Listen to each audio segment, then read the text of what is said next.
Tonight was supposed to be a night of celebration and of reflection for all that this Florida State football program had accomplished in just a couple of years' time.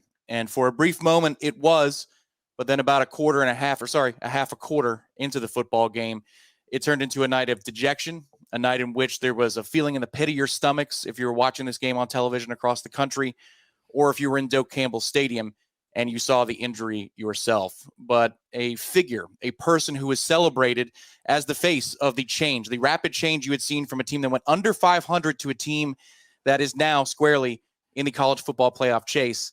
That player went down and he was injured. Jordan Travis, halfway through the first quarter, was brought down after a quarterback run of about 15 yards by several North Alabama Lions. And as he was going to the turf, suffered one of the most horrific injuries you have ever seen in program history for Florida State. So we say, before we begin tonight's program, Gene Williams, Warchant.com, founder and administrator, my name is Tom Lang. Everybody that's associated with Florida State athletics, whether you're in the media like us, whether you're the fans in the stands or watching across the country, or you're with the university itself, or Jordan or his family, our thoughts are with you, Jordan Travis, and we wish you a speedy recovery, and we salute you for a tremendous, tremendous career in the Garnet and Gold. Florida State would go on from that point when Jordan Travis was injured and Florida State was down 13-0 to score all the remaining points in the game, save for something happening here in the final few moments. Florida State improves to 11-0, but bittersweet doesn't even begin to describe the night that we have just experienced over the last 3.5 to 4 hours. We now begin the Warchant Game Day postgame call-in show. He is Gene Williams. My name is Tom Lang, and Gene, it's a tough one. This is as different a postgame show and one that we'd never ever wanted to do in the history of this show. This is an interesting night. Yeah, the story isn't the score, FSU falling behind. It's Jordan Travis, and it starts with the young man who's given so much, so likable, and has given so much to this program. Tom, you said it very eloquently when you said kind of like he personifies what has happened with this program the last few years, from where he has gone in his career, where Florida State was just a couple of years ago to where they are now. And much of it is attributed to that young man and what he has done through his hard work and through his leadership. And again, we don't know. I mean, all of you saw, anybody I'm sure who's watching this probably saw the play or saw a replay. But CW sure didn't mind playing that over and over and over again. I'm not going to get into that. But so we're just going to assume probably his time at Florida State is over. I hope I'm wrong. It would be great if he could come back. I don't see that happening. So it's just, first of all, for him and his family, his teammates, everybody else, just best wishes, hopefully for a quick recovery. And I have no doubt that young man's going to be playing on Sundays, and I look forward to seeing him being able to do that. Hopefully he recovers quickly from whatever injury that is. But, then, of course, it does put a major damper, obviously, on Florida State's season. He's the heart and soul of your team. He's your leader. He's your best player. Lose him in any fashion like this is awful, but to lose him to what is basically a glorified scrimmage, it's so difficult to stomach. Again, wouldn't matter if it's in the fourth quarter of a tight game against a rival, but still, it just seems so useless for his career to end in that circumstances. And it's frustrating because he obviously, what he's done so many times for this team, when they are down, when they need a spark, Jordan steps up. Time and time again, he's done it, and it's worked every time. And team got off to a horribly sluggish, ridiculous start. And he wanted to make a play, and he did make a play, but this time it obviously cost him on that. And it's a shame. I mean, what can I say? I mean, he's going to go down in history as one of the greatest players put on the Garnet and Gold. We're going to have all the memories of him playing and all the things he's done. But yeah, just a really rough night. And we're going to talk some about the game sure tonight, but it's hard to really focus on anything from this game. Florida State ended up final. I think there's 9 seconds left in the game, but it's effectively over for all intents and purposes.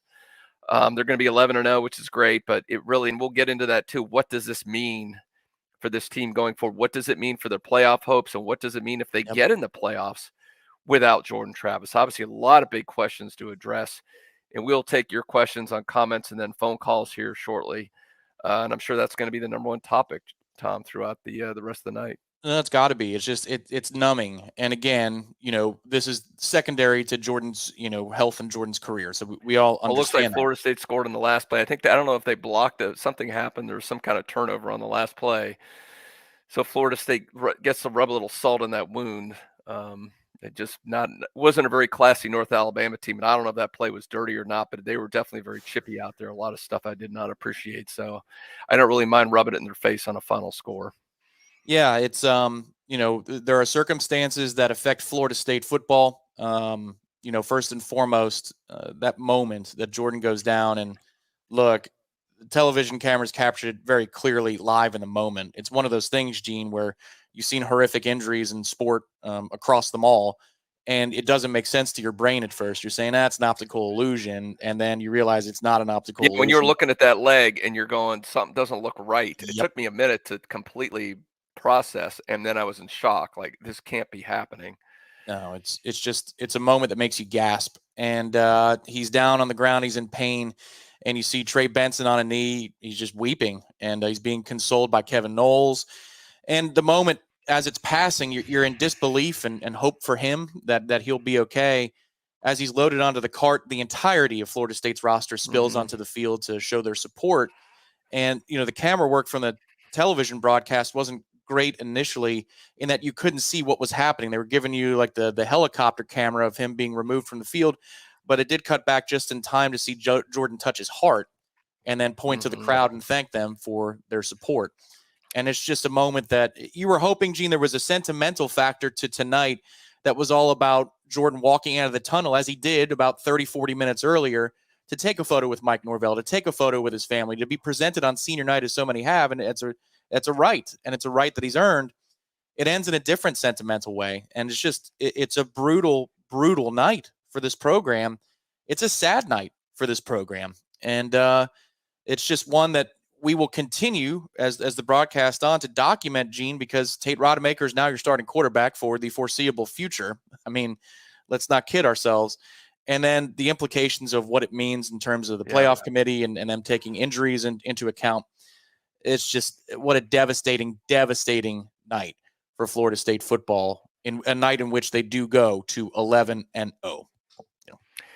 Yeah, what else you saying? Obviously, we saw Maurice Smith get hurt. I don't think he came back, did he, Tom?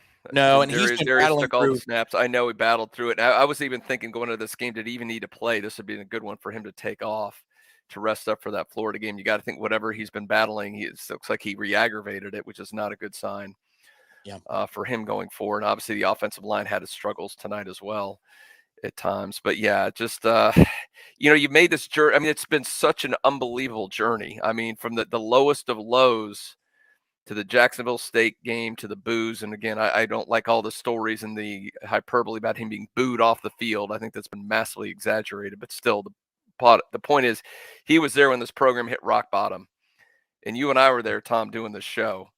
And he's been part of that journey, and he's led the journey to almost the highest of highs of college football.